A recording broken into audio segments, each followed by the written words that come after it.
एक राजा वेश बदलकर अपनी प्रजा के हालचाल जानने के लिए नगर में घूम रहा था।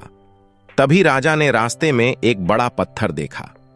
आते जाते लोगों को उस पत्थर की वजह से बहुत तकलीफ हो रही थी, लेकिन कोई भी व्यक्ति उस पत्थर को हटाने की कोशिश नहीं कर रहा था। राजा पत्थर से दूर खड़े होकर देखने लगा कि कोई इस पत्थर को हटाता है या नहीं। कुछ ही देर बाद वहां एक मजदूर पहुंचा। वह उस पत्थर हटाने की कोशिश करने लगा।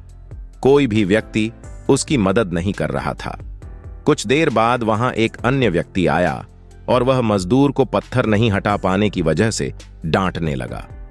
ये देखकर राजा वहां पहुंचा और उस व्यक्ति से कहा कि भाई, अगर तुम भी इस मजदूर की मदद करोगे तो ये पत्थर जल्दी हट जाएगा।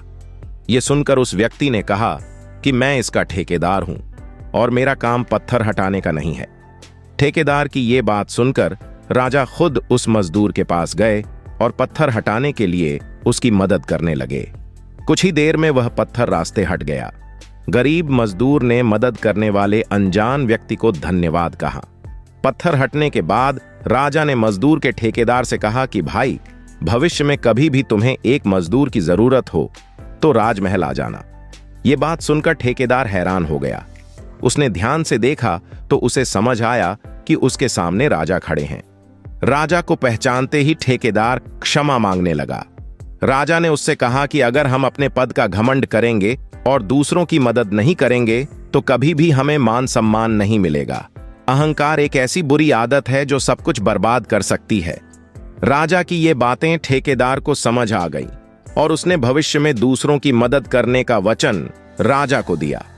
इस प्रसंग की सीख यह है कि हमें जरूरतमंद लोगों की अपने सामर्थ्य के अनुसार मदद करते रहना चाहिए। हमारे छोटे से प्रयास से दूसरों का भला हो सकता है तो वह काम तुरंत कर देना चाहिए। ऐसे ही दिलचस्प वीडियो को देखने के लिए चैनल को सब्सक्राइब करो और नोटिफिकेशन को ऑन करो। धन्यवाद।